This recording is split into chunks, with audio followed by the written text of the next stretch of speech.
Hello, everybody. Thank you for your patience this afternoon. For your information, as I mentioned, we are going to webcast this afternoon's presentation. The people who are setting it up said, go ahead and start. And they aren't quite at the webcast mode yet, but it's going to be archived and you'll be able to get back to it. And those who are wondering why they can't get in, if they feel they missed the first few minutes, they can get back in later. Maybe all they'll miss is me, and that's no big deal. So there you go. I'm Nancy Gwynn. I'm the director of the Smithsonian Institution Libraries, and I'm so pleased to welcome you to our third in our series of speakers that are helping the library celebrate its 40th anniversary by looking into the future of information, scholarship, and how these things are bound up with the future of libraries, archives, and museums. This series is happily co-sponsored by the Smithsonian Institution Archives and the Office of the Chief Information Officer. So thanks again to Anne Van Camp and Ann Spire for their support. And because you're here, would you stand up and accept a little applause? Come on, stand, stand, stand. Come on. You deserve applause. Our distinguished speaker today, Jim Neal, is Vice President for Information Services and University Librarian at Columbia University, where his responsibilities are not only for university academic computing, but for a system of 25 libraries. He also provides leadership for the Columbia Center for New Media, Teaching and Learning, the Center for Digital Research and Scholarship, the Copyright Advisory Office, and the Center for Human Rights Documentation and Research. Jim has always given back to the profession in many illustrious ways. His extensive board service includes the ALA Council and Executive Board, the Freedom to Read Foundation, the presidency of the Association of Research Libraries, and chairmanships of the Research Libraries Group, OCLC's Research Library Advisory Council, and the RLG Program Committee of the OCLC Board. He's on the board and incoming chair of the National Information Standards Organization and an active member of the International Federation of Library Associations and Institutions. His other contributions as author, lecturer, and consultant are just too numerous to mention, except perhaps for those related to his topic today. He's represented the American library community in testimony on copyright matters before congressional committees, was an advisor to the U.S. delegation at the World Intellectual Property Organization, known as WIPO, Diplomatic Conference on Copyright, has worked on copyright policy and advisory groups for universities and for professional and higher education associations, and during 2005 to 2007 was a member of the U.S. Copyright Office Section 108 study group. And if you're wondering what that is, I think he'll tell you during his talk. His peers in the Association of College and Research Libraries recognized him with the 1997 Academic Librarian of the Year Award, and just last year he received ALA's Hugh Atkinson Memorial Award. Now, I've known Jim for many years, and we've worked together in our local CERLA consortium when he was director at Johns Hopkins, in ARL, and in IFLA. He's an energetic and thoughtful speaker, often called on to set the tone at national and international conferences. And even though I thought of him immediately when I began to consider this series, it was actually Ann Spire who heard him speak at last year's CNI conference and suggested that he be included. So without further ado, please welcome Jim Neal.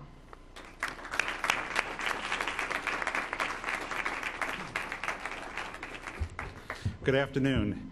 It's a pleasure to be here at the Smithsonian and to offer some perspectives on the future of the research library with a particular focus on and perhaps looking through the lens of the extraordinary developments in the area of intellectual property and copyright.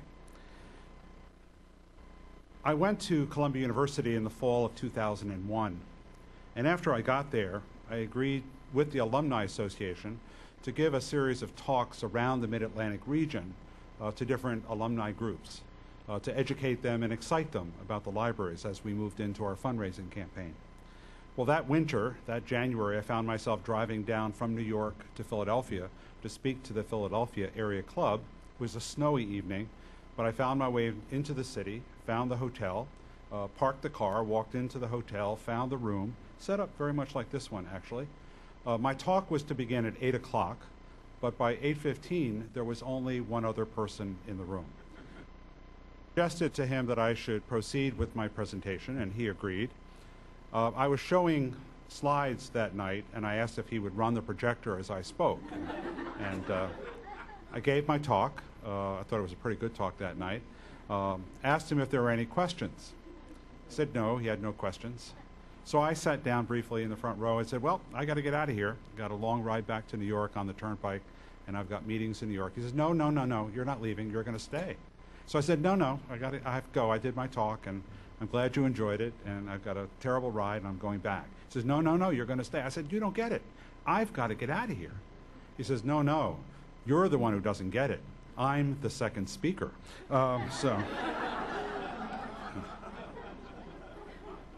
So I'm glad that you showed up and didn't choose to go to the Muppet exhibit next door. I took my grandchildren to that several weeks ago, and it was a very special experience. But I feel some of the same anxiety perhaps I felt that evening in Philadelphia, in the sense that I'm talking to an audience that really cuts across the Smithsonian organization and brings many, many different perspectives to the vision of where this library is going at this institution, and how issues related to scholarly communication, scholarly publishing, and copyright intersect with the ability of this library and this institution to achieve its objectives. And it's that intersection that I think is going to challenge us in getting from where we're at to where we think we need to be. One can argue that we live in to be trite about it, really a revolutionary period in how we think about and where we are going with libraries. David Close, in his book, The Meaning of Revolution, says that the feel of revolution derives from its cataclysmic quality. It destroys people's security and unsettles their convictions. In many ways, those of us who work in libraries feel a sense of unsettlement. We're not quite sure of our ongoing relevance and impact and where we are going. And it's that where we are going that I think is very much on your plate, and one which this series of speakers is helping you think through. Kuhn, in his book, The Structure of Scientific Revolutions, argues that the transition from a paradigm in crisis to a new one, from which a new tradition can emerge, is far from a cumulative process. It's that now classic book, The Tipping Point. We know that there's an extraordinary array of changes taking place in our working environment, but at some point it's going to tip over the edge, and ultimately we're going to probably be something different than we are today. And it's projecting that future context and content that I think is going to be most challenging for us over the next 5 to 10 years.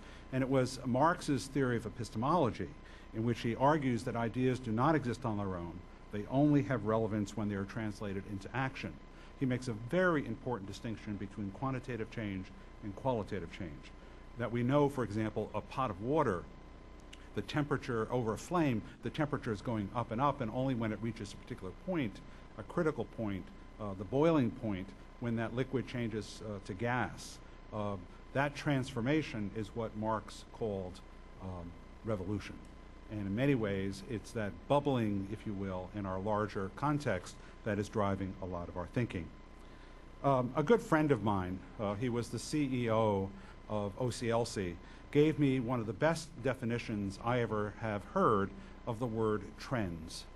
He noted that in 1997, there were 14,806 individuals in North America making their livings as Elvis impersonators.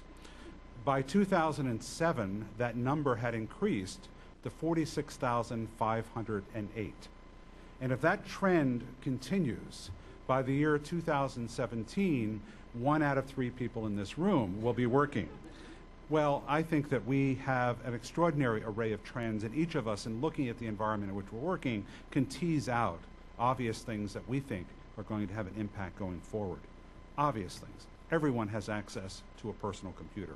More and more information is being captured and delivered electronically over the network. We know that new handheld technologies, cellular, wireless technologies, increasingly have an impact on the expectation, needs, and behaviors of those we serve. We're dealing with a generation of learners, with a generation of consumers who want a much more MVT video games type presentation, access to information which is much more interactive, much more graphical, and media rich in its presentation. We know that the network allows anyone to be an author on the network. And we're wrestling right now with helping our users understand the web world, which defines increasingly their access to information. What is quality? What is relevant? What is honest? What has integrity? And I think that offers an important challenge to research libraries going forward.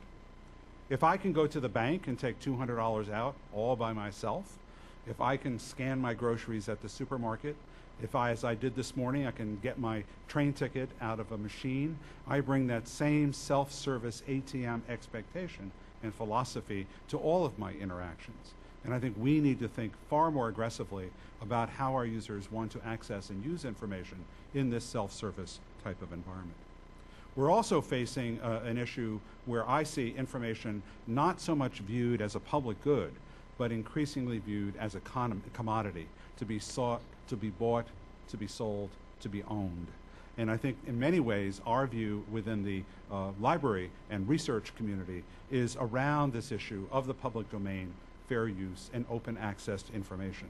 And I'll cite some examples later when we get into the copyright discussion of where that view of information as a public good is being increasingly challenged. In all of our worlds, whether we're a university or we're an institution that serves learners, we know we have an increasing volume of individuals who, because of their personal situations, their family situations, their work situations, want to have a much more episodic, much more part-time perhaps, and certainly a distributed relationship to the learning experience that they want. They can't always come as a resident to a college or university and have an on-site, in-classroom physical experience. That has certainly challenged what we do as libraries, but it's challenged in dramatic ways how we understand and apply copyright.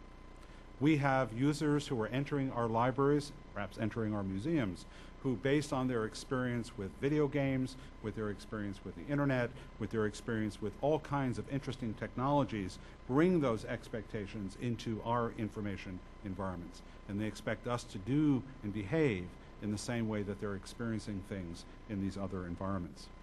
We do know that all of our libraries, like Columbia and the Smithsonian, have wonderful materials that were published 500, maybe even 1,000 years ago. And we have found a way to capture and preserve so that future generations of researchers will continue to have access to that material. But we also know that material that was probably created in the last hour is gone forever. And it's that issue of how we take responsibility for that digital preservation going forward is going to be a very important challenge. And we do not have a copyright framework in this country that enables libraries to do that systematically and routinely.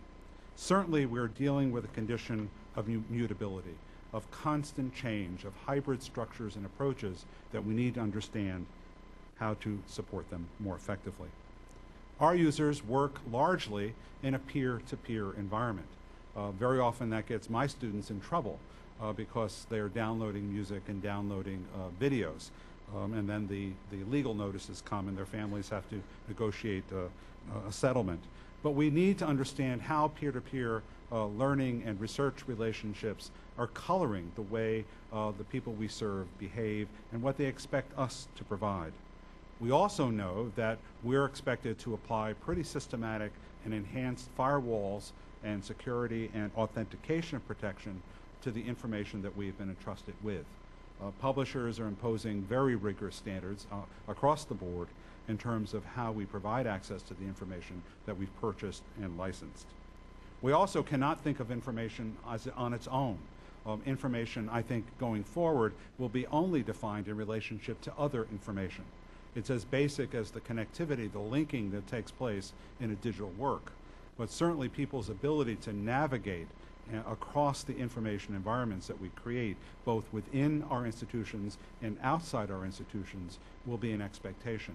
And global differences in copyright, different copyright frameworks for different type of media, art images, sound, video, text, software, maps, I think will be really challenging to this hypertext environment. We also know that we've got to figure out how to push and customize the relationships that we have with our users. We have produced pretty much vanilla type library environments, but we all know that our users behave in individual ways. So how do we craft structures and craft services in a way that enable our users, based on their needs, their learning styles, their level of understanding of the information they're using, how do we make sure that they're supported in the ways that they approach us? And the last point I'll make is this sense of openness, the sense of an open revolution, the sense that people want access to information. They don't want the barriers of laws, the barriers of technology, the barriers of cost getting in the way of their ability to find and use what they want and what they need. So we can think about libraries as having a set of core services and core roles. We help people get stuff, we organize it, we help people find stuff, we deliver it, we answer questions, we provide learning experiences for individuals in this complex environment, and we preserve it. Going forward, I don't think these issues go away. I think that we will find new responsibilities in terms of information presentation, and I think many of our libraries are being asked to work hand in hand with teachers and researchers in order to present the information much more effectively. But these core library roles are a fundamental part of our environment looking forward. But many of us are taking on some new types of responsibilities. We've learned how to be better consumers.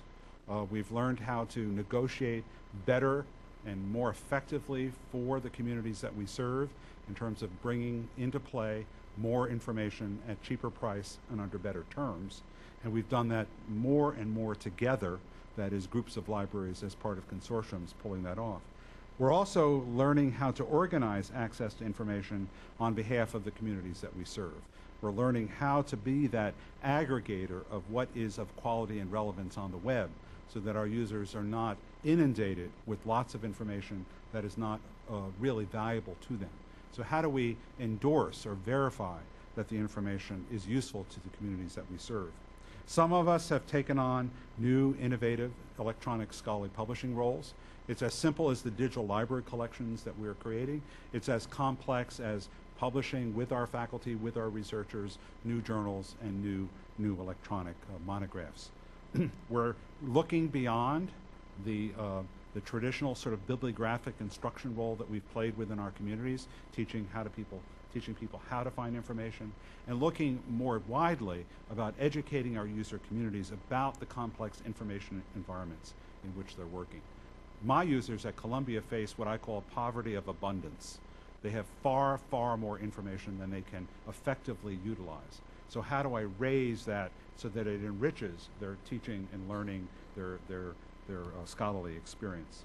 We're creating new knowledge for the information communities. We're learning how to be R&D organizations. We're learning how to leverage our assets of space and content and expertise and technologies in order to be entrepreneurial, to produce innovative change and perhaps even bring new revenues into the library organization.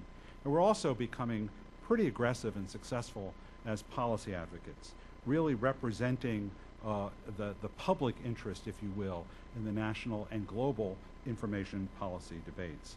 These opportunities, I think, present real significant new arenas for the libraries, both to serve better their core communities, but also to play a much more aggressive role in support of the global learning and scholarly communities.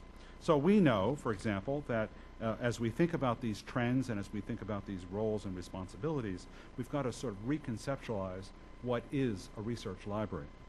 And we'll be quite schizophrenic, I think, over the next 5 to 10 years as we build these capacities. We're going to be legacy.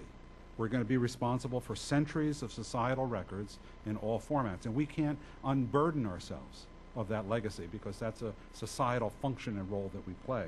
We're going to be infrastructure. We're going to be sort of that essential combination of space and technology and systems and expertise, which makes sort of the glue that makes the whole system work. We're going to be repository. We're going to ensure the long-term availability and usability of the intellectual and cultural output, and I think we're going to learn how to do that much more collaboratively across the research and library community. We're going to be portal. We're going to be serving, I think, as a sophisticated and intelligent gateway to an expanding array of multimedia and interactive content and tools. We know that in my context, and I'm sure in your context, most of the user community turns first to Google, and then they are sometimes routed back into the library portal environment. But I think we've got to demonstrate that we have the ability to compete for attention, if you will, among our user community as a viable and perhaps preferred portal for access to information. We're going to be enterprise. We're certainly going to be focused more on innovation, on risk capital, on business planning, on competition. We have this sort of kumbaya in the library community that we sort of hold hands and work together, and sometimes we forget what a competitive environment in which we actually live and work. We compete for people, we compete for money, we compete for collections, we compete for users, we compete for visibility. And we have to accept and embrace that competitive environment, perhaps as we work together more collaboratively to build the information environment to which our users are looking forward. And we're going to be public interest, really defending and expanding in a whole variety of areas that are challenged in the current environment. Things like intellectual freedom, things like privacy, things like fair use, things like barrier-free access to information. There's very few other agencies or organizations like libraries and museums and archives who are out there representing the public interest in these arenas. So let me suggest a series of areas where I think we're going to be particularly challenged and where I think there are very significant opportunities for us to rethink and redefine our roles and responsibilities. George Bernard Shaw, the Irish playwright, was opening a new play in London, and he wrote a letter to Winston Churchill, and he said, "Dear Winston, my new play is opening in London, and I really would like you to be there for the opening night's performance, and I'm sending you 2 tickets, one for you and one for a friend, if you have one."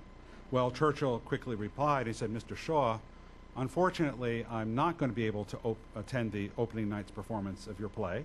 I have another commitment that night, but I would be very interested if you were to send me 2 tickets to the second night's performance, if there is one." Well, many of us have heard that story before, and to me it's a story of will we survive?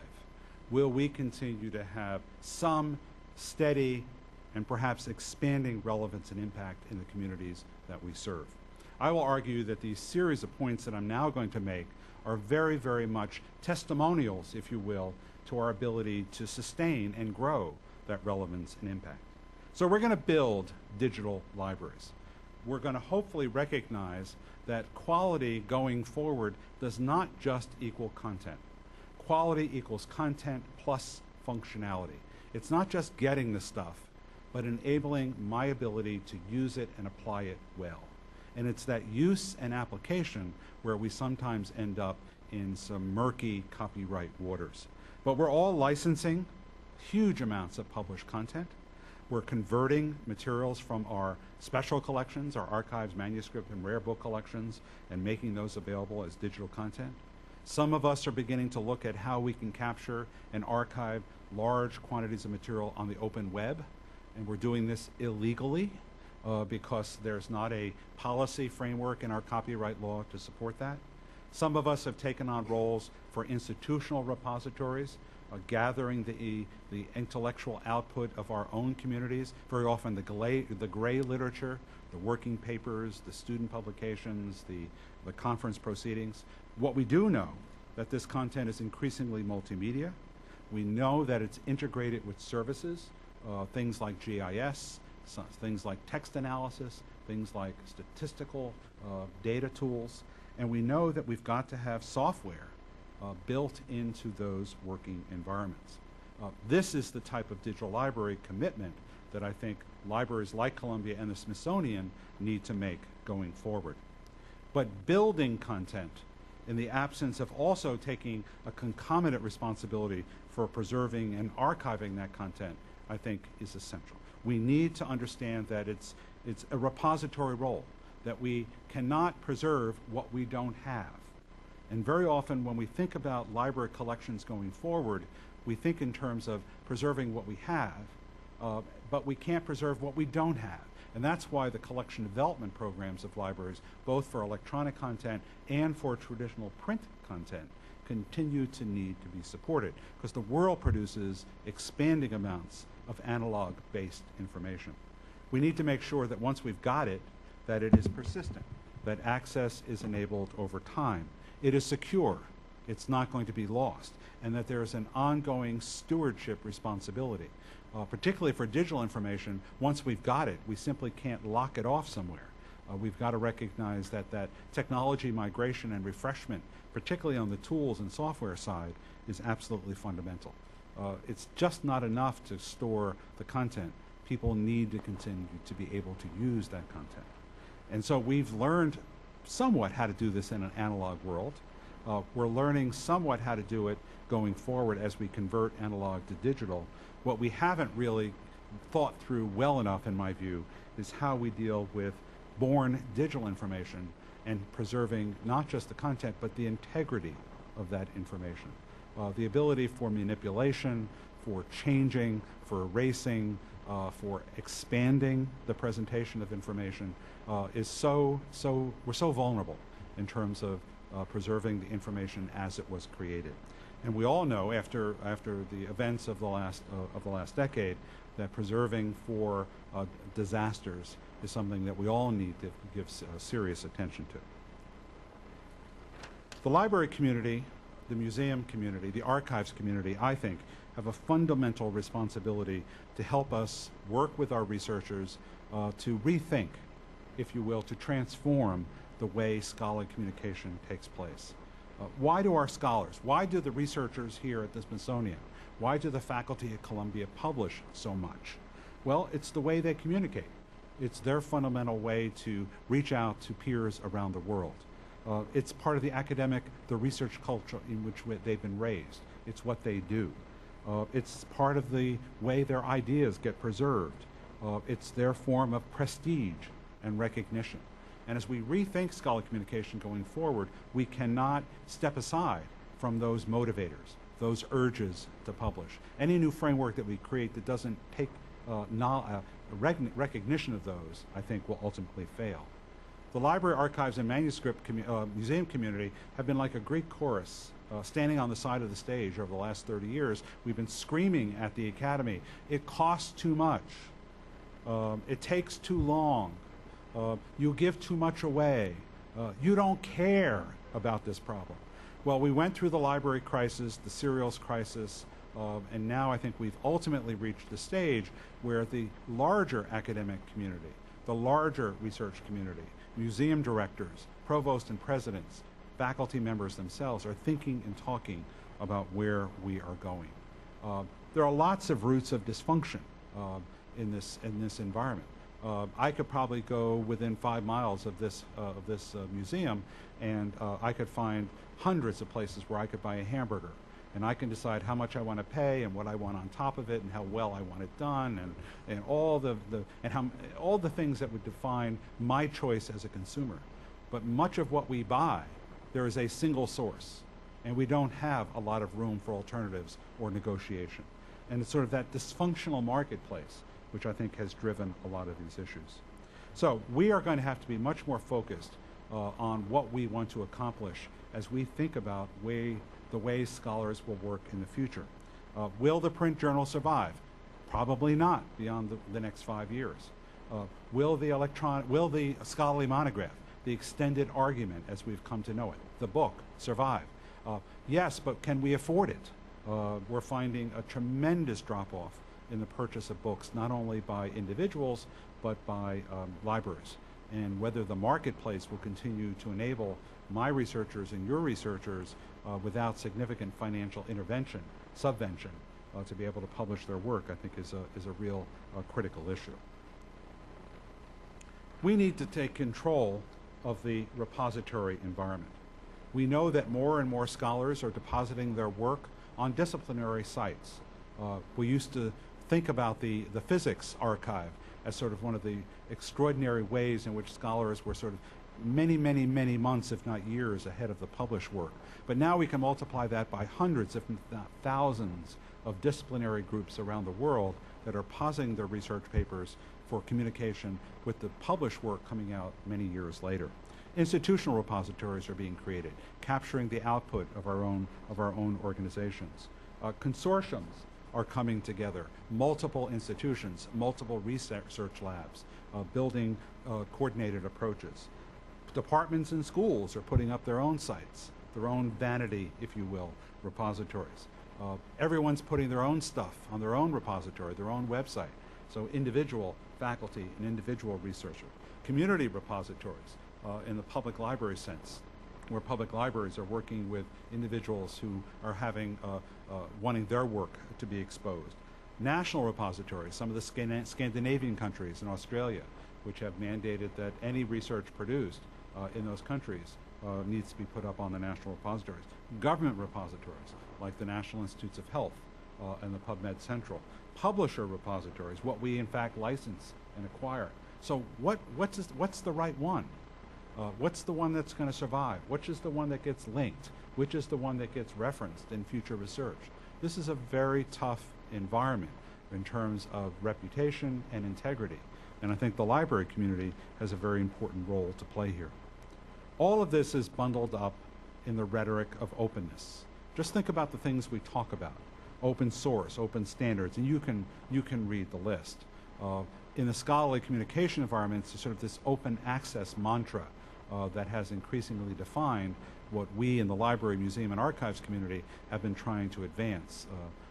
Open access to our special collections, open access to the research of our faculty who get federal grants, and so on. What we do know is that this openness, as Larry Lessig at Stanford has told us, is challenged. It's challenged by the way we've always done it, the norms in terms of how our scholars, our researchers, and our faculties behave. My faculty at Columbia basically want to get a project done, sign the agreement with the publisher, and move on to the next grant or the next writing and research project. And I understand that. And how do I intervene in a way that advances openness but does not interfere with their productivity as scholars? Laws. Our copyright laws in this country do not support an environment of openness. Technologies like digital rights management systems, which wrap themselves around technologies and block appropriate uses, and simply the marketplace, the costs of buying, acquiring, and using information. We in the library community, museum and archives as well, need to find ways to enable and integrate much more of a Web 2.0 and 3.0 capacity. Clearly, the enabling of a social networking, the interaction among users of information, the conversation between providers and users. We've got to find a way to sort of mobilize and enliven the library information environments in which we've created. Is there a role for some collective intelligence? What if users were to add subject headings? What if users were willing to write commentaries on their use of a particular archive? What if users were willing to share with those around the world who look at a photograph of a work of art or a museum object and talk with each other about what they've seen and build on that collective intelligence? We need to embrace what I call permanent beta, the sense that nothing is ever done.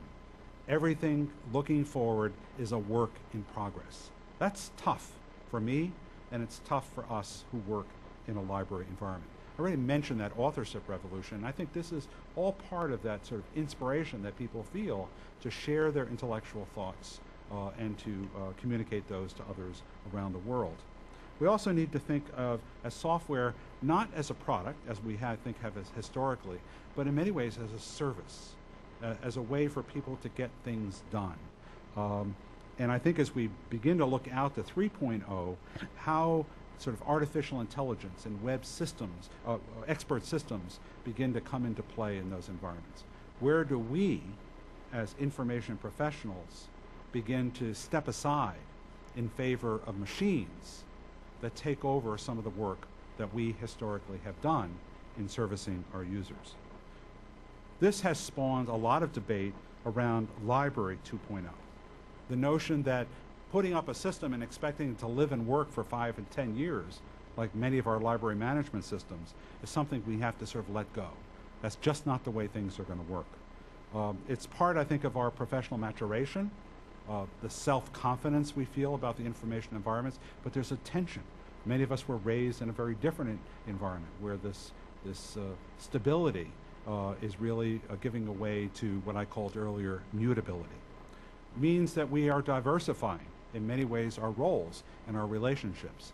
We're not going to walk into a library in California and then a library in Washington and expect it to look and behave the same way. There's going to be a lot of specialization and customization in terms of what we do. So the complexities of the relationships, the complexities of the information flows, I think, lead us to a sense of permanent, perpetual assessment. We're always evaluating what it is we have, what it is we do, and hopefully reshaping it from the usability experience and from the input of our users. The powers that be, the PTB, if you will, cannot survive in this environment. Those who advocate sort of MBCs, what I call management by cliche, they're not going to survive in this environment. And the boundaries which have defined us, this is the library, this is the museum, this is the archive, this is the user, that is going to be rapidly, it needs to be, and I think it ultimately will be rapidly eroded. All of us have learners who depend upon us for their growth, and I think this is going to change. When I listen to my students at Columbia, this is what they tell me. They want network access anywhere, anytime. That ubiquity is absolutely essential. No lines, no hours. 24/7, I don't want to line up for anything. So web-based services are absolutely fundamental. I want to have fun. I want a place to experiment and try stuff out. That sandbox, if you will. But I want privacy spaces. I want my personal, I want to be protected. I want my ambiguity and an anonymity to be out there and taken care of. I want help when it's appropriate. I understand that this is a complex information environment, and I want you, library, to help me out in terms of my long-term fluency. And by the way, when I leave the Smithsonian or when I graduate from Columbia, don't forget about me, because I'm very often moving into information environments that are totally unlike the rich information environments that you've created for me.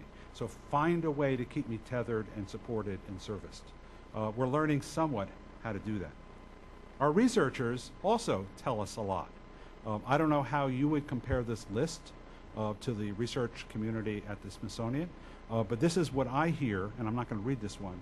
You can browse it online, browse it here on the screen. But this is what I hear from the researchers at Columbia in terms of their highest priorities, the things that are most important to them in terms of enhancing their success and their productivity as scholars. I would argue that what students want and what researchers want cannot be supported by the copyright and intellectual environment that we're living under today.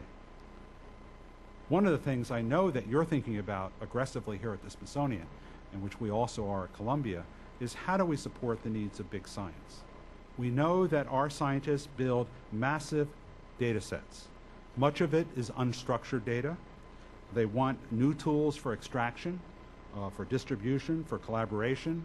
They want visualization and simulation capabilities in using that information.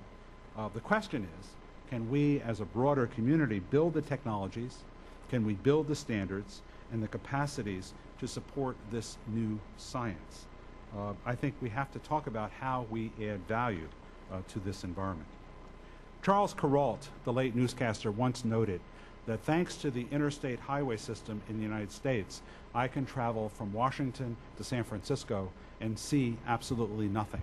What we're hearing from our users is that infrastructure is really important, but we need to think beyond content. People want access. They want convenience. They want to do things that they've never been able to do before. We're all looking to manage our costs, to be more productive, to control the technologies that support our work. And I think as we build these new information environments, these new information services, we need to be prepared to be very responsive to these types of needs which our users are defining. We also know that the institutions that we serve have much richer and deeper expectations in terms of our accountability and our ability to assess the quality of our work. Governments and funders, my board of trustees, want me to be a more productive and responsive library. How do I know if my users are satisfied? How do I know if I'm penetrating the markets which I've been asked to serve? How do I know if I'm being successful? How do I know if I'm being cost effective and that the systems and services and content which I'm enabling, in fact, are usable? I think this is a major challenge going forward, and how we build that sort of user-centered framework for building our content and services, I think, is very critical. We, in many ways, are a research-poor information profession. We are an information-poor information profession. We make so many decisions, if not most decisions, by the seat of our pants, very often uninformed by data and analysis. And we very rarely share our research findings and our experiences with one another. We don't create information to solve real problems in real situations. I think some of us are beginning to embrace more of a R&D agenda. That means we need to take in new types of skills. We need to think differently about risk capital, how we fund experimentation. But I argue that R&D is essential for good decision making. It creates a culture of risk taking, and it really opens up the door for federal foundation and corporate investment. I also would argue, sort of off to the side here, that we see all of these trends dramatically pushing a rethinking of space within our library, museum, and archives organizations. I argue we're creating Trump-Loy libraries, tricks of the eye. They look the same, but they don't behave the same. Library use trends in terms of people entering physically the libraries, in terms of what they're doing in those libraries, the services that they're consuming in those libraries, tell us that technology is really serving as a catalyst to some fundamental ways in which we need to rethink library space going forward. It's learning space, it's social space, it's collaborative space, and we need to build for flexibility and adaptation. We also, I would argue, do not have the workforce that we need to build these types of new capabilities. We are recruiting, I think, in two traditional ways, looking for people like us, if you will, and not being much more aggressive in trying to influence the future of professional education. Not just professional education of the master's degree in library science or museum studies or archives, but the larger information professionals that increasingly populate our organizations. People want different employment situations. We have to make a stronger commitment to the development of those staffs. And very often the first thing that gets cut when budgets get cut is that support for staff training, staff development, and staff professional travel. We're not thinking about where the people are going to come from to take on the extraordinarily challenging leadership positions in many of our organizations. So what I have argued is that we've created this sort of raised by wolves environment. The new feral professionals that increasingly work. One has argued with me that I shouldn't be talking about ferality, I should be talking about mutualism, a new array of professionals. We're hiring a lot more librarians who don't have master's degrees in library science. We're hiring a whole range of new professional types that really carry out the function of the modern library archive going forward. and we're looking at our support staff, if you will, our student staff, playing a much more energetic and aggressive responsibility in providing the services of the library. This has a tremendous impact on the values and outlooks and styles of the library, and I think it really changes the notion of how we're understood, how we're recognized, and how we're respected. And the last point I'll make here is that we need not only to think differently about what we are and what we do, the spaces, the people, but the way we organize ourselves. We've tended to be so siloed as organizations. Conventional sort of administrative hierarchies or sort of these academic governance bureaucracies that push everything up an organization before a decision is made.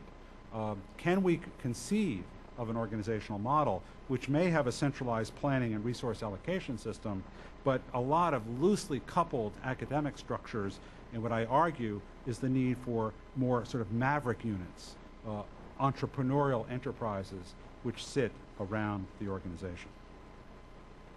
So let me conclude this section by saying, how do we feel?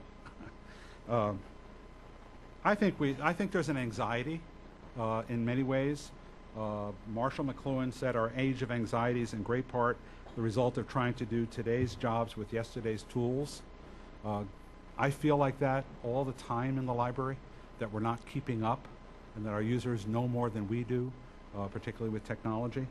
We certainly feel a sense of disruption. Clayton Christensen said one of the litmus tests is that a disruptive technology enables a larger population of less skilled people, our users, to do things that historically only an expert, a librarian, could. That's a powerful statement, but in many ways characterizes so many of the environments in which we work. It's not so much that they have the content knowledge, it's just that the applications knowledge is richer sometimes in the user community. And a sense of chaos.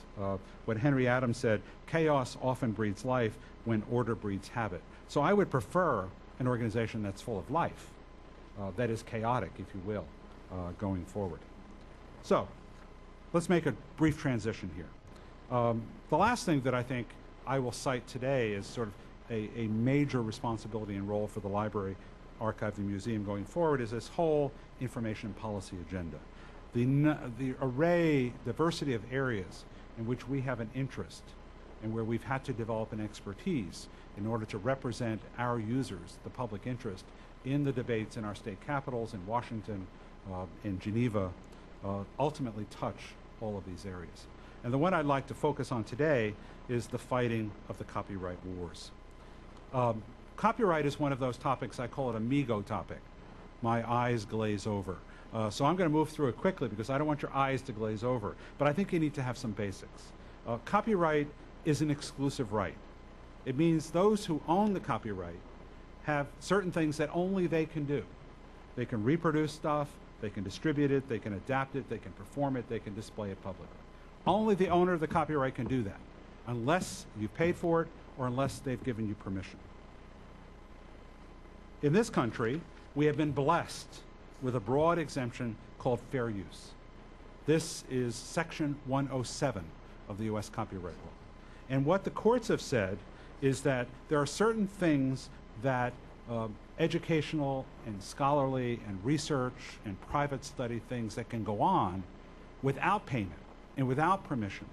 But the courts over the decades have said, okay, what does this mean? We don't want to, I've always argued ambiguity is our friend. So we don't want to pin this down. We want a grayness, if you will, applied to fair use. But why are we using it? What's the nature of the work that we're using? How much have we used? And what's the impact on the market? These are the issues and questions that the courts have wrestled with for many, many years in defining what is fair use and what is not fair use. Fair use is not a right. Fair use is a defense in court. We also have something called Section 108. It's a specific set of exceptions and limitations in American copyright law. Interlibrary loan, preservation, replacement of a damaged copy, and things like that, which the courts have held not supported under fair use, but for which they saw some public benefit, and therefore having something written into the copyright law. It's important to understand that only copyright information that is fixed, written down, can be protected by the copyright law. So what I'm saying is not protected by copyright. These slides are protected by copyright. They'll be for sale after, no. So that fixation, anything that's captured in a computerized format, is fixed. Infringement is doing stuff that is exclusively held for the owner of the copyright without permission, without payment, or without the exceptions and limitations in the law. We also, thankfully, have an originality requirement. That is, you can't simply copy the phone book and put it off as a copyrighted work. Data, information, is not copyrightable. We had a move in this country a couple of years ago to try to build a new regime of protection. It was called the database bills, which was an attempt to protect factual information, collections of facts. We fought that off. Many of us in our institutions, I know in the Smithsonian, and I know in the Columbia setting, are dealing with the whole concept of works for hire. Who owns the copyright? Is it the employee or the institution? And that has led to some rapid rethinking and rewriting of institutional copyright policies. And the last concept is that of the public domain. That is, there are certain works, government documents, for example, federal documents, that can't be covered by copyright. And then we've had this thing called term. How long is a work protected? A good friend of mine at American University defines our current situation as perpetual copyright on the installment plan. When Mickey Mouse or Gershwin bump up against life of author plus whatever, we get another 20 years added to the law. But there is a period of time in which a work is protected, after which it is not protected, and it's thus in the public domain. I wrote a paper a number of years ago called Copyright is Dead, Long Live Copyright. And the first sentence in that paper said, the American library community is confronted by a copyright axis of evil. You now know when I wrote it, and you know that the editor wanted people to read that article, so he made me write that as the first sentence. But this was my axis of evil. More and more of our copyright definition in the U.S. is being governed by international agreements. We're being forced to harmonize our copyright laws with the copyright laws of other countries. Whereas from 1976 to about 1995, 96, maybe we would see a copyright law and a copyright decision affecting our community. Now we see dozens every year. This is a hot place. It ends up on the front pages of the New York Times. So it's really become a celebrated area that touches all of our lives. Court cases rampantly are defining copyright outside laws and legislation. Trade agreements. The U.S., through what I call copyright imperialism, is imposing a very conservative approach to copyright in order to get favored nation access to the American markets. They're exporting all of our rigorous controls without our exceptions, limitations, and fair use. We also know that licensing increasingly defines what it is that we can do with information. The public law of copyright is in conflict with the private law of contract, and contract trumps copyright. So when we sign an agreement and we give rights away, we are in fact undermining what we can do in the public copyright environment. We've also had a lot of pressure from the content community to develop use guidelines, to tell our users and our staff what we can do. We don't want to do that. We did that after the 1976 copyright law, and the guidelines that we put in place, which we thought were going to be sort of floors defining our work, became ceilings, and we bumped against those ceilings very quickly. Technological controls, digital rights management systems, I think, are our greatest risk right now in terms of undermining our ability to do fair use and public domain types of things. And the ownership of copyright, particularly in these complex multimedia, multi-fed authored works, are becoming increasingly difficult to define, and who owns it within an institution like the Smithsonian and an institution like Columbia? Does the student own their dissertation? Does a researcher own his data? Does a teacher own the online learning program that they've created? So we've had a whole variety of developments. One is the issue of orphan works. We know that the parenthood of some works is difficult to track. We will find a work that we want to digitize. We know that it's in copyright by the date, but we have no idea who to contact. We have no idea who owns that work. And after some responsible, reasonable searching, this bill, this Orphan Works bill, as proposed in the U.S. Congress, not passed as yet, would enable us to use works for educational and scholarly and actually for commercial purposes after a reasonable effort. We've also had major pushbacks against some of the rigors of the copyright laws in this country, the Digital Millennium Copyright Act, which was passed in 1998 in response to the new international treaty, and the whole notion that we've given up a lot of our fair use capabilities under the impact of digital and networked and technological controls. There was also an effort to try to deal with this sort of peer-to-peer piracy that was taking place, and a push by the government to impose on the creators of hardware of all types to have a signal, if you will, built into that technology that would identify when, in fact, someone was using technology in inappropriate ways to share information. Can you just imagine what type of extraordinary privacy violations that would come out of that type of environment? Luckily, the broadcast flag was not passed. Many of us are dealing with the issue of electronic reserves, that is, faculty wanting to put up materials for their classes as a replacement for course packs, and several universities and colleges have been sued by the publishers there. I mentioned the peer-to-peer file sharing, and that has led to the new Higher Education Act, which was passed this past year, that requires us at universities to be far more aggressive in monitoring and beating up our students, if you will, if they violate the appropriate use of sound and video files.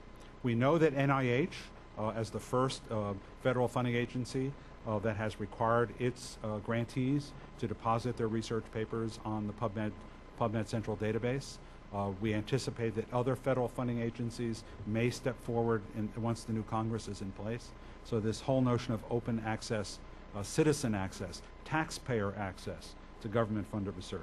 And then we've had this extraordinary 3-year experience around 108. And that's where I'd like to turn now.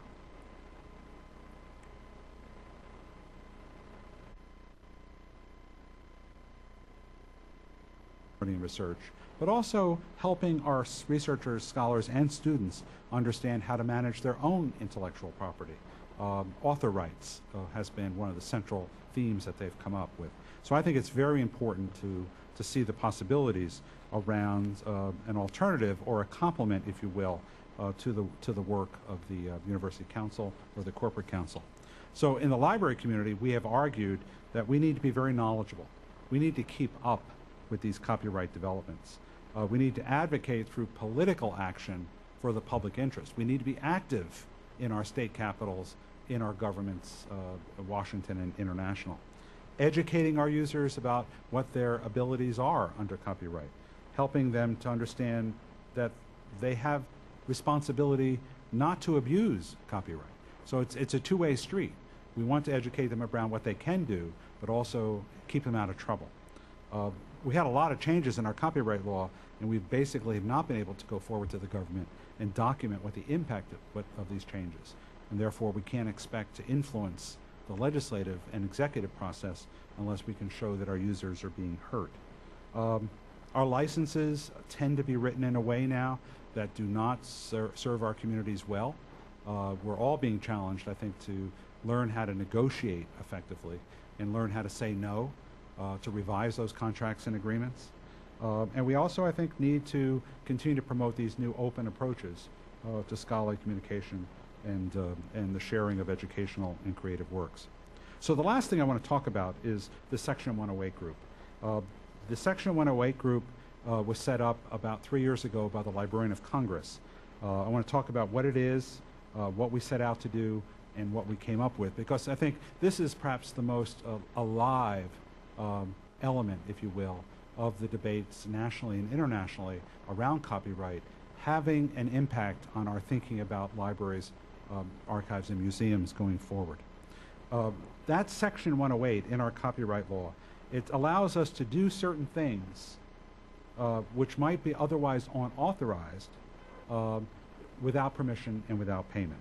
It's this balancing that is we're always trying to achieve in American copyright law between the interest of the content owners and the content users. What we need to be very careful about is we have Section 108, which I'll talk a bit more about in a second, which is sort of this specific set of exceptions and limitations.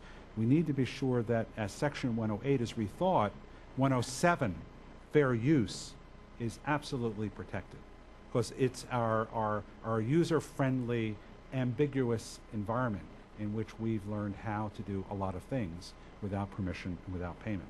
We also need to understand is that contract trumps copyright. So as we sign contracts, fair use and these exceptions do not apply. So we were convened in April 2005 under the sponsorship of LC and the U.S. Copyright Office.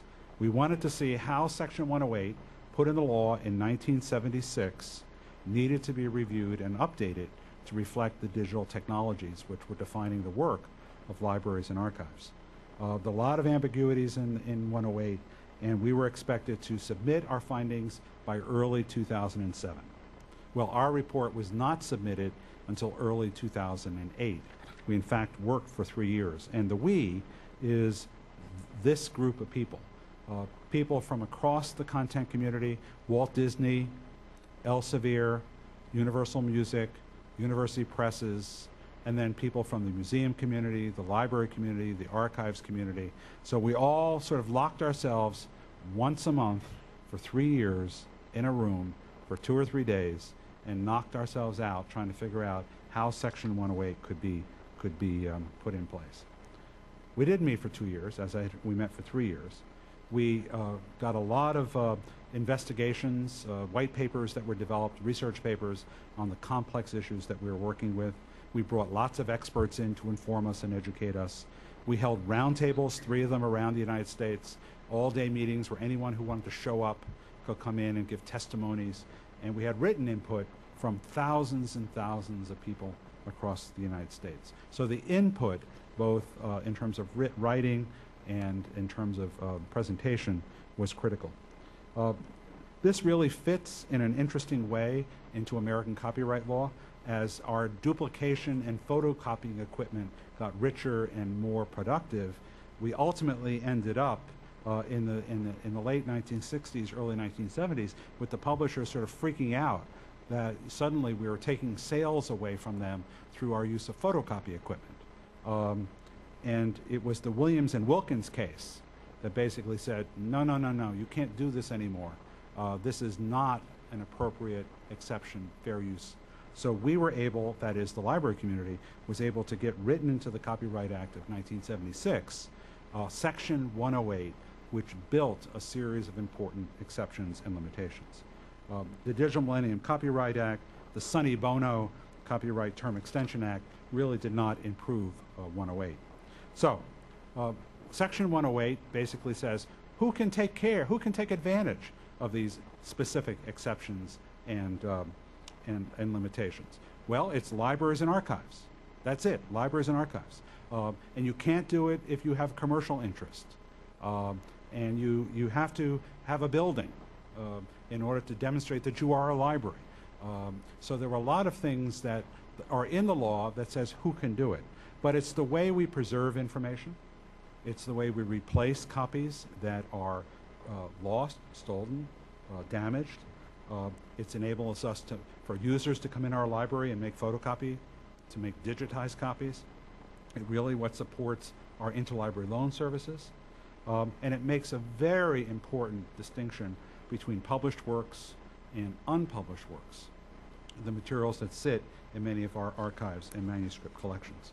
We ended up with three sort of a trifurcated result in our report, things where we thought there could be legislative change, other areas where we had lots of disagreement, where we might be able to work things out, and there were lots of other areas where we simply didn't want to touch it.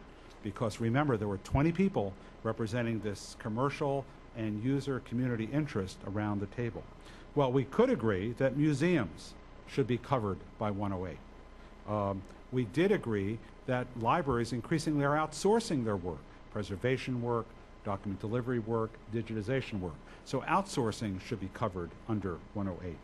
This whole notion of a 3-copy limit, 108 basically says for preservation and replacement purposes, you can make 3 copies. Well, that was really a microfilm standard.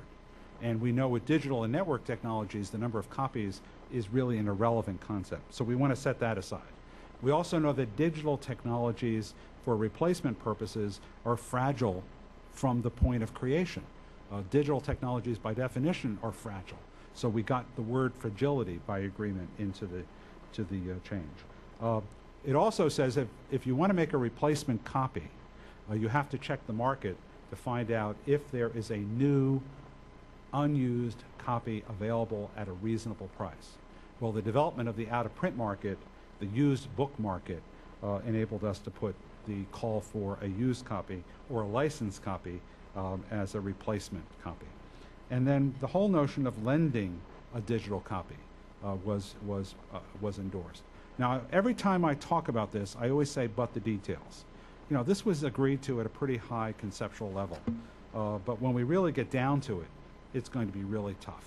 And when we open Section 108 for debate and change, is that going to be an opportunity for the content community to swoop in and perhaps change some of the things that we don't want changed? There were 2 sort of omnibus recommendations. The preservation of publicly disseminated works. The notion that libraries should automatically, by definition, as agents of the public interest, be able to make preservation copies of any work, any time, if they met certain criteria as a preservation organization. And what about all the stuff out on the web? All the stuff that we know is disappearing. If you look at studies that are coming out and the footnotes, the references at the end of works that link to electronic footnotes, electronic records, we know that a high percentage, in some cases approaching 70% of those links are broken and the material is no longer available.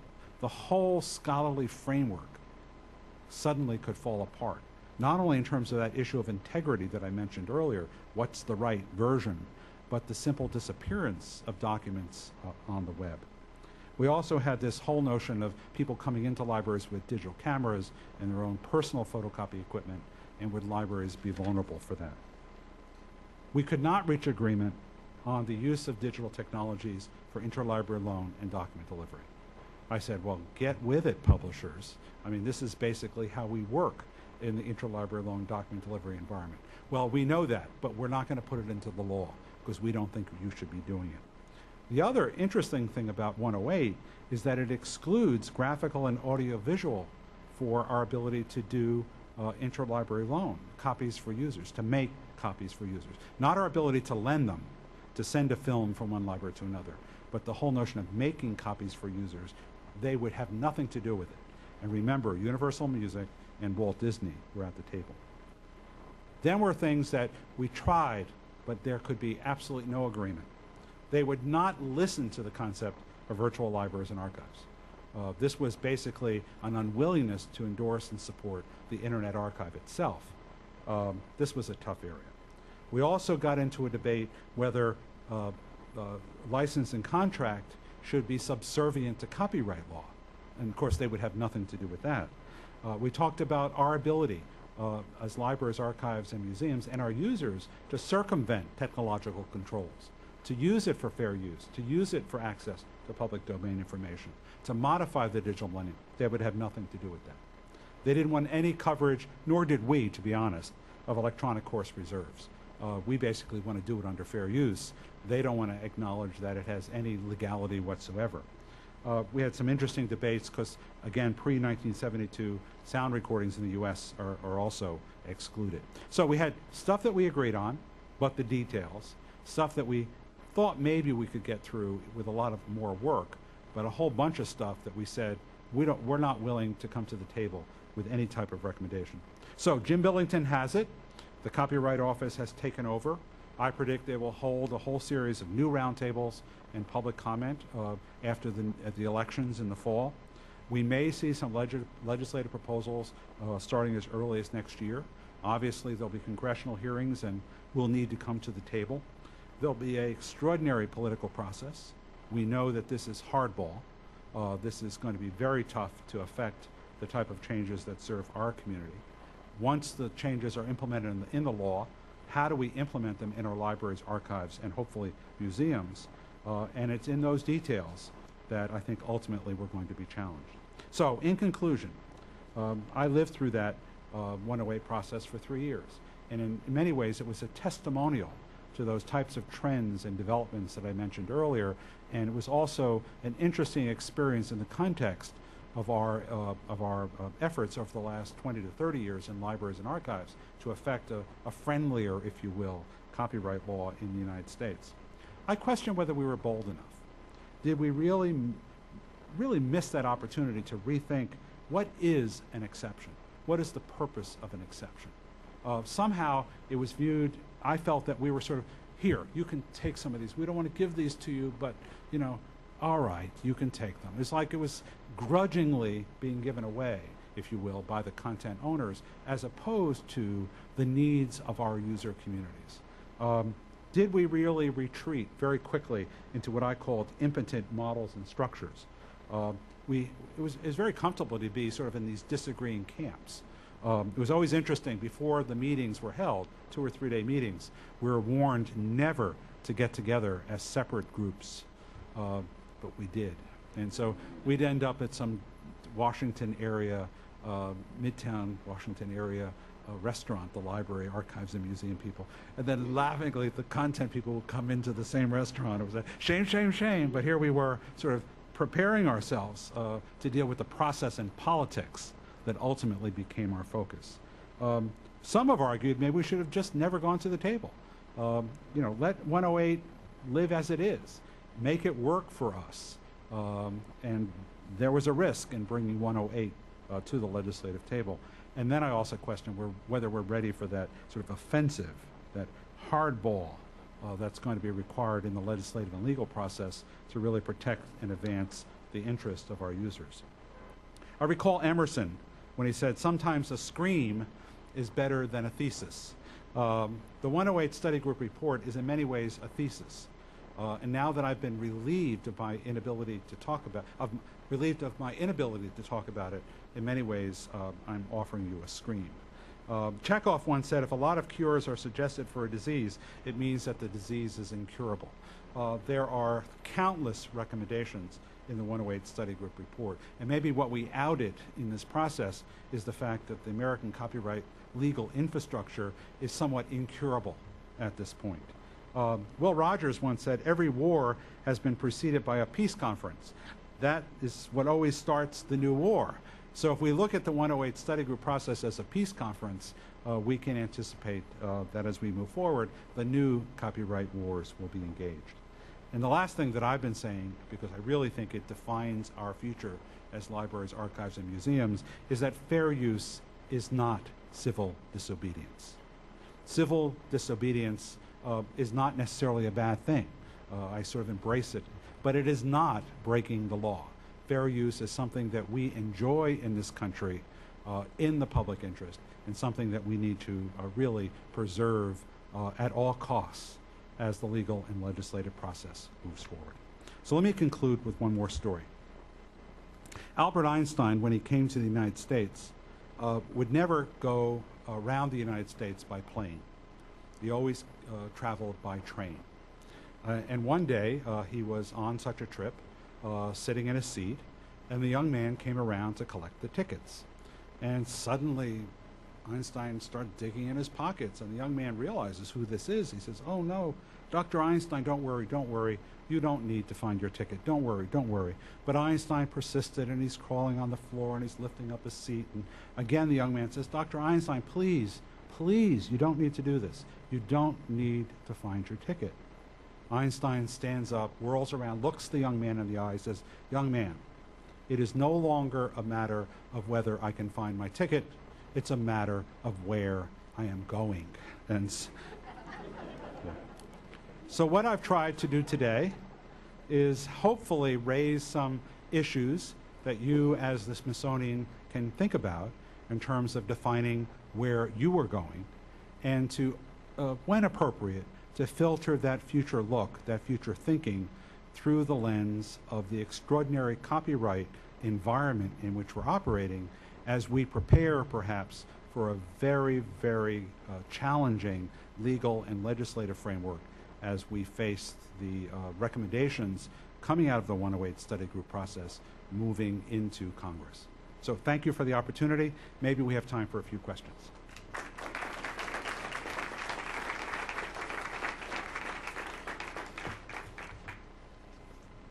Yes.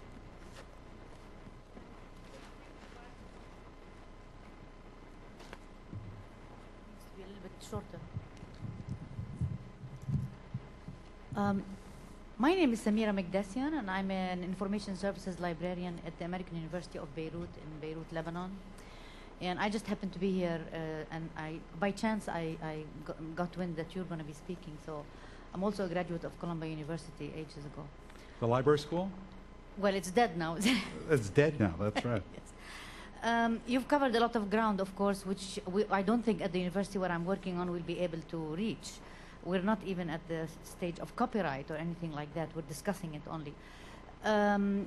Because I deal a lot with faculty, and I was wondering, because one of the things you mentioned was how you're educating the faculty, the students, and your users in a research library situation about scholarly communication. And I find very much that librarians most of the time do this discussion among themselves, and faculty are hardly involved in this. I just wanted to know how much do you really, how often do you educate faculty, how responsive they are to these things, and whether they really accept that you could be the one who is teaching them these things. Thank you. We work with faculty every day, and we try to integrate thinking about the current state and the future direction of scholarly communication in all of our interactions and all of our communications with faculty. Sometimes it takes the form of systematic study.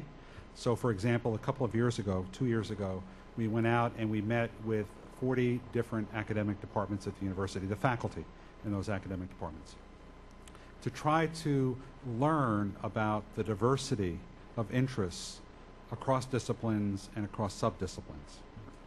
If we don't understand how physicists think differently than historians, we're not going to be able to make the type of affect the type of changes in scholarly communication going forward. We also need to understand why our faculty publish. What's the purpose? Why do you do this? And what are your interests in this? Because we need to be sure that we protect and advance their interests. This is not about the library. This is ultimately about the academy and the health of research and scholarly communication, not only within the United States, but around the world. And so we have educated faculty and researchers because they are the individuals who create, they are the individuals who review, that is, decide what gets published, they are the readers of that information. So because they sit at all of those stages in the scholarly communication process, and we basically come in as an access and preservation tool, we're really incidental to that process. But we pay for it, and we are in many ways the canary in the academic coal mine, because early in the 70s and 80s we began to experience the challenges of the scholarly communication structure that was in place. So I would say we run programs. We have speakers. We have 6 speakers this year on changes in scholarly communication. All of our librarians are educated, and when they work with academic departments, they're always trying to learn what's going on and educating about new developments. We're going to be the agent that works with our faculty for them to deposit their research papers at the National Institutes of Health. So we're helping them to think about open access. We're trying to get as many of them to deposit their work on the institutional repository at Columbia. So there's a lot of ways in which we use it as a teaching learning experience as we really try to change the policies and approaches. So, yes. Raul Kohlberg, formerly at the University of D.C.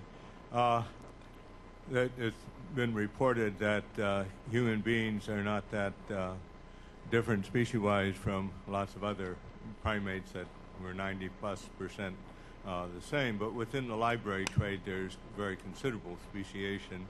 in the sense of the kids and the young people and the public and the university and the company and the agency and that sort of thing. All of these are set up in terms of the structures that we have, literally the buildings, the organization within the library profession and that sort of thing is all grouped around this. And I'm just wondering how much of this you see surviving the sort of revolutions and changes that are taking place. I realize you've been emphasizing the academic library here, but I think these things obviously trickle out or maybe gush out into all these other areas as well.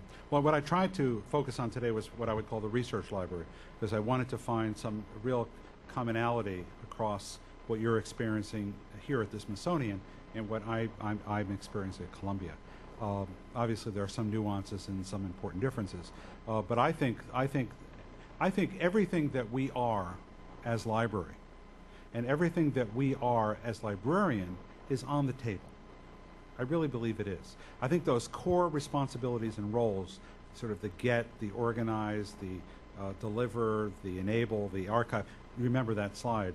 I think those are continuities going forward, but what they are, how they're done, how the user takes increasing responsibility for some of those activities, I think throws up in the air a lot of those historical definitions of our professional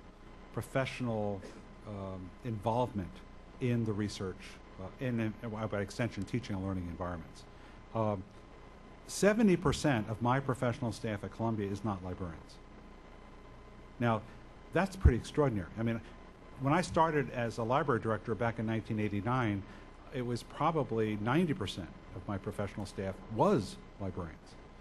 But I need people who design websites, and I need people who raise money, and I need people who plan physical spaces, and I need people who can run complex human resources operations, and so on and so on and so on. So the range of disciplines and the range of professional expertise I need to move a research library forward over the next decade means I've got to think very differently about that professional constituency. Now, I take responsibility for working very closely with the library education community, the Masters of Library Science community, so that they can begin to think more aggressively about what they are and how they can provide the supply, if you will, of the expertise and professionalism that I need to run that library. But I can't wait 5-10 years for that to happen. That has to happen. I need those people now. So I would argue it's up in the air. I think I called this once a golden age of libraries, and I really believe that because there's so much that is out there that needs to be done, and I tried to identify some of those things here today, for which we have the special calling, and we have sort of the societal recognition, and I think we need to reposition ourselves strategically, build a R&D entrepreneurial mutable approach to what we do and how we develop over the next decade, and I think we'll be very strong within the communities that we serve, but also in the larger national and international environments that I think will continue to embrace libraries as important agents of service and agents of change.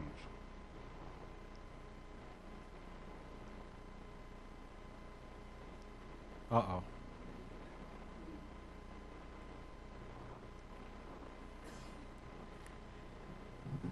Jim, we have lists very much like what you put up in the beginning about the trends that are hitting us and the things we're trying to do. I'm wondering at Columbia, with the people who are involved in your traditional services, I see that you're adding things like the Copyright Office and the Center for Teaching and so forth, which are sort of add-ons, it looks like. But in the people who are still engaged in the reading rooms and in the traditional services, what are you doing there to prepare people for the changes that are coming along? Well, I think there's the issue of how you recruit new people into the organization. So that's an important element of change and repositioning of the organization. Secondly, there's a commitment to investing in the people who work in the organization today in terms of their knowledge and understanding, their growth in skills and so forth, so that they can be successful and productive in the new environments that are being created. But it's also creating sort of organizational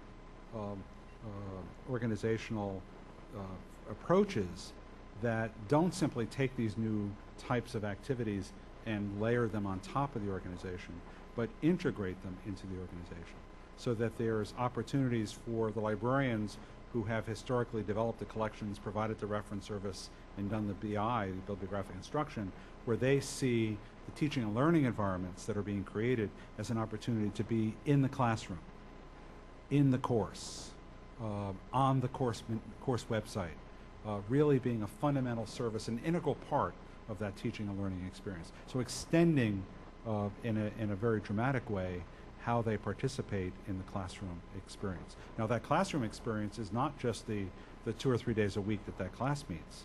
We all know that the current environment that's being developed is sort of a 7x24 interactive learning experience. And that's where our Center for New Media Teaching and Learning is really focused, is how do we build those type of online experiences that complement the in-classroom experience. And that's where the librarians are being much more aggressively involved. We're also, for example, reconceptualizing the future of science libraries. We are hiring new science librarians who don't see themselves as running branch libraries, but who see themselves as involved in science learning, in scholarly communication, in e-science. Our librarians, I argue, need to be in the classroom, they need to be in the laboratory, they need to be at the bedside. And whether that's physical or virtual, that's where they need to be. And so I think we have to create those opportunities as we can, organizationally and programmatically, so that librarians who have been part of that organization see opportunity in these new directions. And then giving them, hopefully, the support and training and skills development that enables them to be successful and productive. Yes, there's a question back there. I think this is working. I've been trying to figure out how to phrase my question, but I'm curious if, as this younger generation that is used to, you know, getting music off the web and doing more sharing without following copyright, so to speak, as they become more of the decision makers, don't you think that's also going to affect copyright and maybe also have some changes in the law? I'm optimistic about that. It's one of the reasons why we spend as much time with our graduate students as we do with our faculty in terms of educating around scholarly communication. Because the graduate students, the PhD students, are the next generation of faculty who are going to be moving out to universities around the country and around the world. So having them thinking in a more open way around scholarly publishing and scholarly communication is important. You know, it's very interesting. We've watched some of our students as they've gone from the university out. And some of them were involved in the free culture movement, which is really sort of radical open access. And as they've been moved on to professional schools, got educated with MBAs, got law degrees, and went on to work in corporations and in media industries, it's not clear to us that people are not sort of changing. Yes, I think there's this sort of breeding, if you will, in open access principles and values.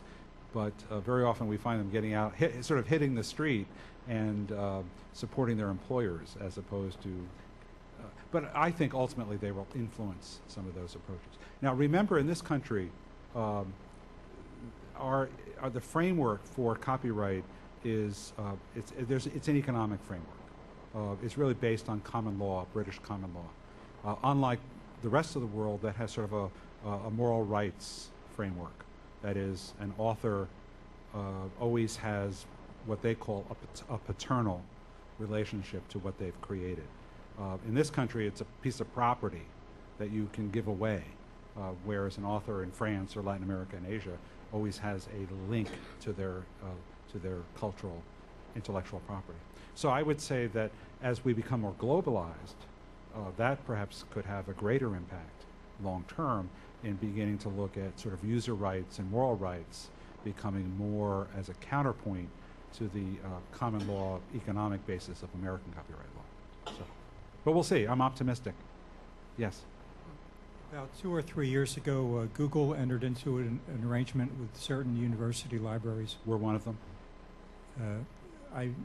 To digitize every book or to attempt to digitize. Where does that stand? And well, there were two mass digitization efforts that were put in place. One was initially a Google agreement, and they now have 30-plus libraries around the world, Columbia included, that are sending, we are sending out-of-copyright works, that is pre-1923 content, to Google to be digitized. We get back the digitized copies, and then the full text is searchable and retrievable on Google. A few libraries are in fact doing in-copyright content, and that has led to a lawsuit by several publishers against Google and those institutions as to whether that's legal or not, and the courts have not resolved that question. The other program was done by Microsoft in partnership with the Internet Archive. We were also, that is, Columbia was also one of the Microsoft partners. And we worked on that for a period of time, but Microsoft made a decision about 2 months ago to withdraw from its mass digitization effort. Although libraries are now looking how to sustain that, because it's a different environment in posting content on Internet Archive as opposed to posting it on Google. Do you have any guess as to where this may end up ultimately? Well, I think my reading is that Google will sustain its efforts. I have to be careful because I'm under a non-disclosure agreement. I think Google will sustain its efforts. We're hoping that orphan works legislation will get approved so that we can begin to convert some of the in-copyright content for which we're simply unable to find the copyright owner.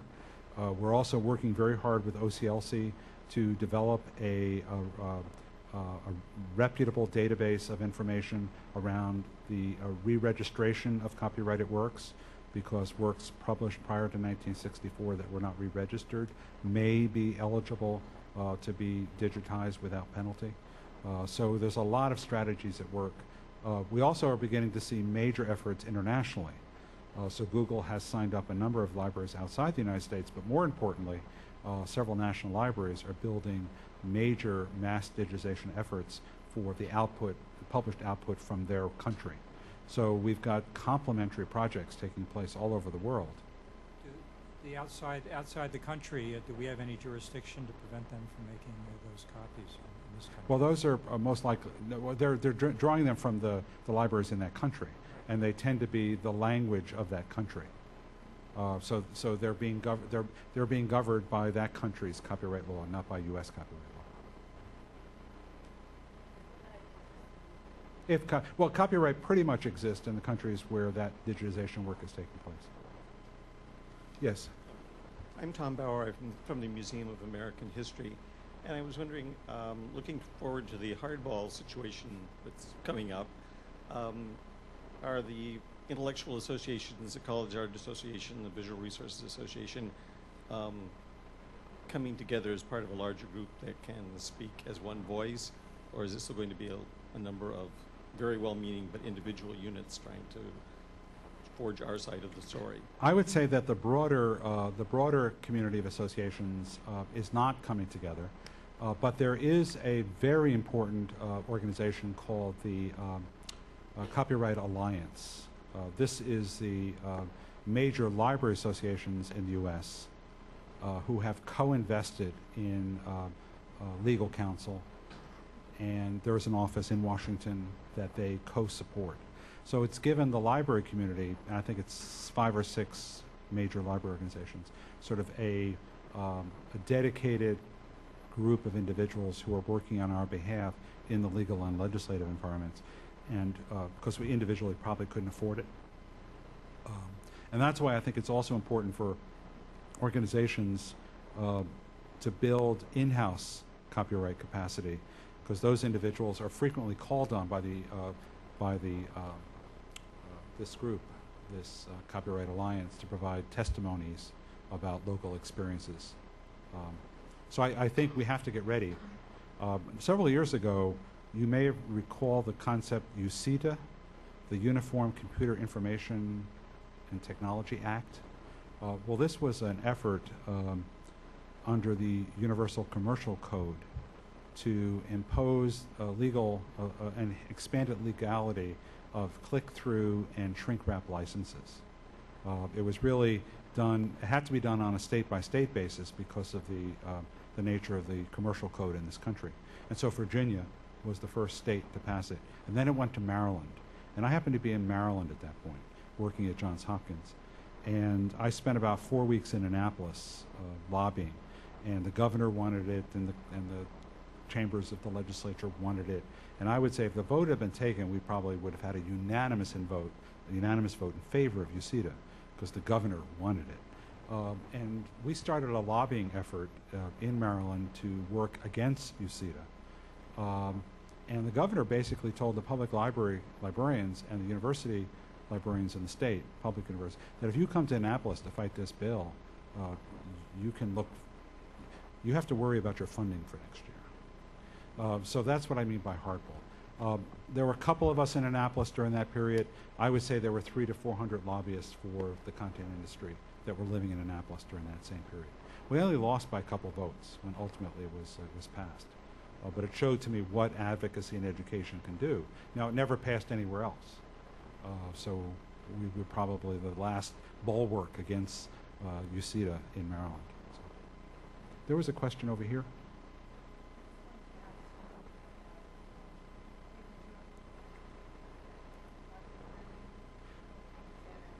Well, you know, I don't know what happens here, but our paper journals sit on the shelves unused, both the recent bound issues and the current issues. We provide access to 119,000 journals at Columbia, probably 80,000 of which are electronic. And when we think about the cost of, you know, maintaining those print subscriptions, bringing them in, checking them in, putting them on the shelf, watching them sit there, pulling them off, binding them, sending them out to the binder, bringing them back, putting a call number label on, putting them on the shelf, sending them out to the storage facility in New Jersey. You say, why are we doing this? It does serve a purpose. The print journal historically has served the journal. I would even question the viability of the journal. I think the journal is a tool for quality assurance. It's peer review that is part of the journal process, and it's been the tool for archiving. But if you go to most researchers in the social science and science fields, the journal is the last place that they read for the first time the research of their colleagues from around the world. Now, they'll go back to it because we've pushed it to the desktop, and when they're doing work and they have to file a grant or do a research paper, they need to cite the literature. But it's not where they're getting their information from. So I think the print journal, in my experience, it's not a prediction, it's just my experience, probably has a short shelf life. I said 5, maybe it's 10, who knows? And that's not everyone. I mean, there are still buggy whips that you can buy, but there are still carriages with horses pulling them. But I do think for the most part, it's not the way my researchers and my students work or want to work. So it's controlled to a large extent by the publishers. That is the commercial publishers and the academic publishers, the scholarly societies. And can they continue to pay for print and electronic? So I think in some ways it's going to be an economic, a business decision. If no one's reading the print journals, they're going to probably invest in electronic. And people want, you know, the links that users want the hypertext capacity. They want images. They want.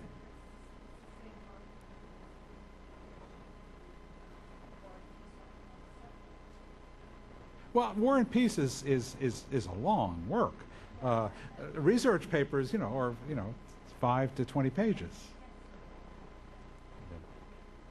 And when I get an issue of a journal, I still subscribe to a number of print journals. When I get a journal, I look at it, and I almost could care less about the journal. There's 1 or 2 research papers in that issue that I really care about and want to read. So why do you bundle these diverse articles about different subjects in between 2 pieces of paper? So I'm going to get killed. That's a good place to stop. Let's thank our speaker. We do have some food and drink in the back, and I'd love for you to stay and have some and chat with your colleagues, and I'm sure Jim would be happy to answer any questions you didn't want to ask in public. So please join us for some refreshment, and thank you all for coming.